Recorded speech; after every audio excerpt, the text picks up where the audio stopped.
You ghost the women you liked most, the ones you might have loved. There's a specific kind of man who does this. He doesn't see it coming.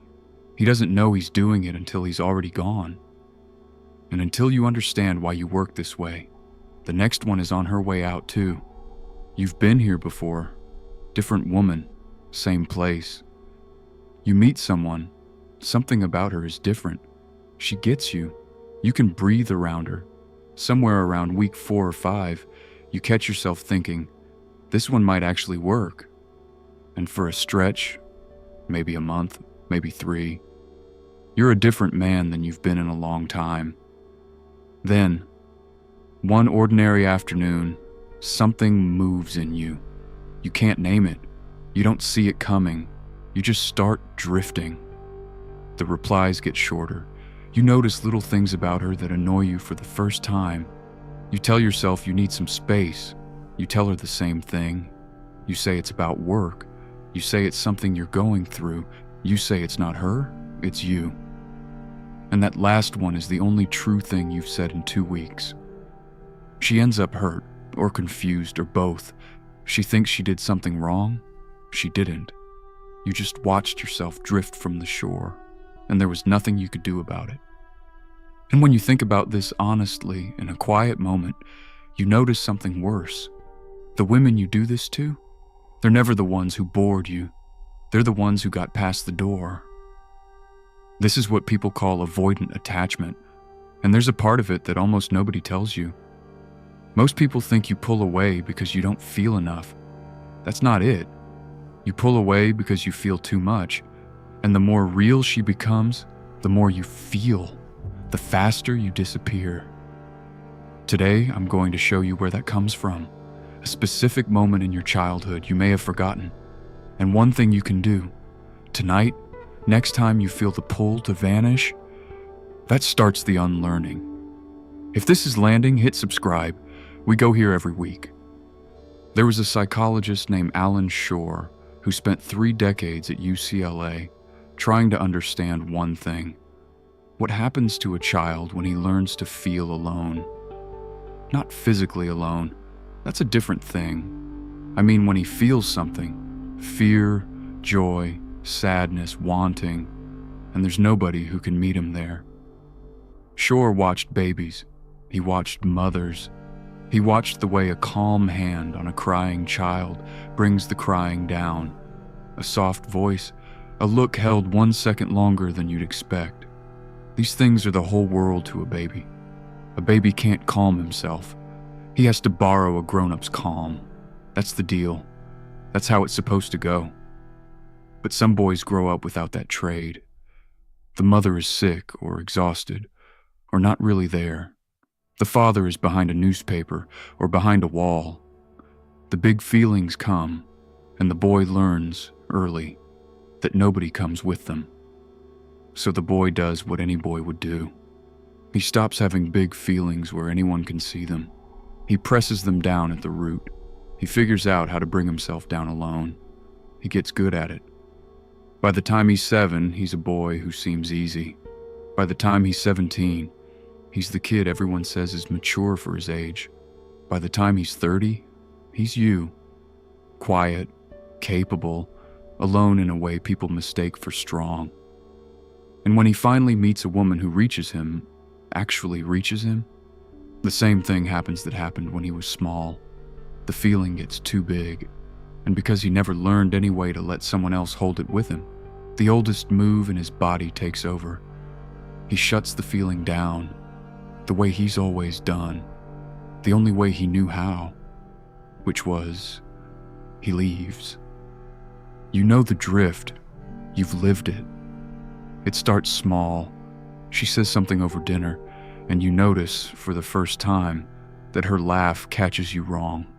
The way she texts has started to grate. You find yourself picturing your life without her. Not because you want out, you don't think you want out.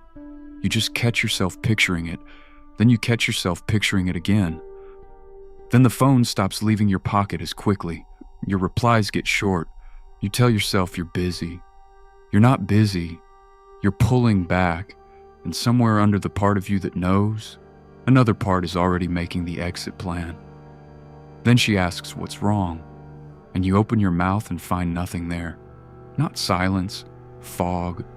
There are no words because you don't know what you feel. The part of you that would have known has already turned off.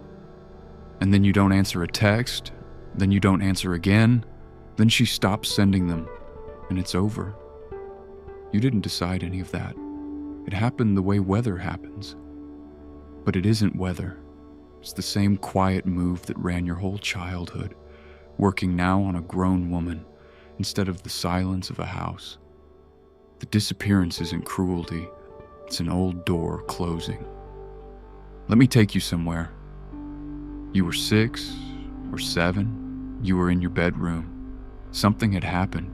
It doesn't matter what. Maybe a nightmare, maybe a fall, maybe just that fear kids have when they're alone in the dark and they don't have words for it yet. You were sitting on the edge of your bed. You didn't yell for anyone, or you made one small sound, the kind a kid makes hoping someone will hear, and nobody did. You heard footsteps go by in the hall. You heard the TV downstairs. You heard the hallway light click off. You heard the house get quiet. And the door didn't open. So you lay down. You pulled the blanket up. You found a way to breathe through the feeling, alone, because that was the only way to get through. And somewhere in you, without words, without anyone ever knowing, you made a decision. The next time something big happened, you wouldn't even walk to the door. That was it. That was the lesson. And nothing dramatic even happened. That's what makes it so hard to name. You needed someone. The house stayed quiet, and you learned. You learned that wanting was a walk to a door that doesn't open, and you decided not to take the walk anymore. By 10, you were the kid who handled things. By 20, you were the man who didn't need anything. Your whole self got built on top of a small decision, a small boy made in a dark room, when he was alone. You never told anyone. What would you say? My parents didn't answer one time? It sounds like nothing. But it wasn't nothing. For you, it was a teacher. And a good student only needs one lesson.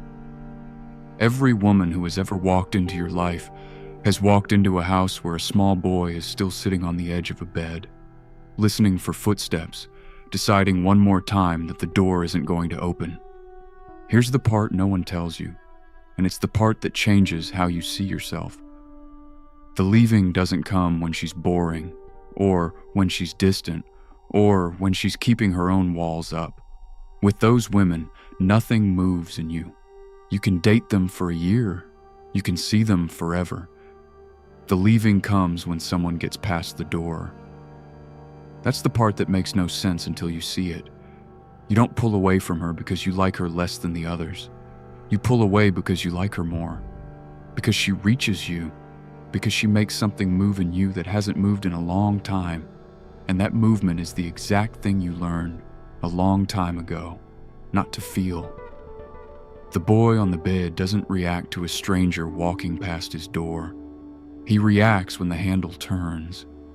Because all his life, someone's hand on that handle meant that something he couldn't hold was about to happen.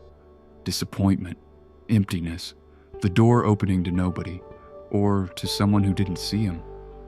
So the door has to stay closed. His whole life has been about the door staying closed. And now a woman is turning the handle, a woman who sees him, and everything in him says, no, not this, not her, not now. So you ghost the women you liked most, not despite liking them, because of it. They're the ones who got close enough to matter. They're the ones the boy is afraid of. Here's what you do about it, and it's smaller than you'd think. Most good work is. The next time you feel yourself starting to drift, the replies shortening, the excuses climbing, the fog rolling in, don't fight it. You won't win that fight. What you learned to do, you learned young, and you learned it well. You can't muscle past it. Do this instead.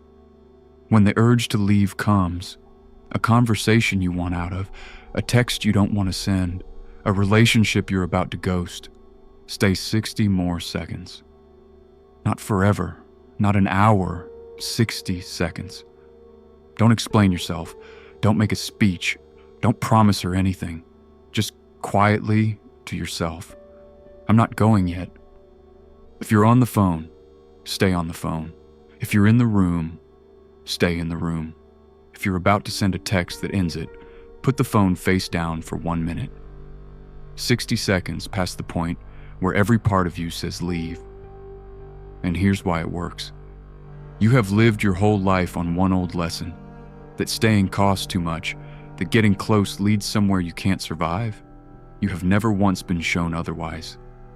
Every 60 seconds you stay is evidence. You stayed. You didn't die. She didn't destroy you. The feeling got big, and then it got smaller, and then you were still there, and she was still there, and the world kept going. The first time you'll feel ridiculous. Stay anyway. The 10th time you'll still feel the pull to leave. Stay anyway. The 100th time you'll start to wonder if anything is changing. Stay anyway. Somewhere, quietly, after enough of these, you'll catch yourself one afternoon, an hour into a conversation with a woman who matters, and you never once thought about leaving. Not in that fog way. You were just there. That's what healing looks like for a man like you. Not a breakthrough. 60 seconds, 100 times, 1,000 times. Slow, quiet, invisible to anyone else, but real. If you've been the man who felt too much and left every time, that's not weakness. That's a small boy in a dark bedroom who learned to save himself the only way a small boy can. He saved you. He kept you from pouring yourself into a house that wouldn't answer. He deserves to be thanked. But he's been running your life for 20 years. He doesn't know that you moved out of that house.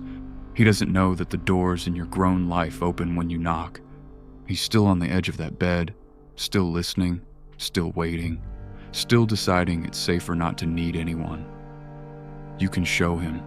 1 60-second stay at a time.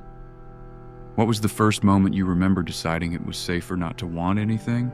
Drop it in the comments. Subscribe if you want more like this. We're just getting started.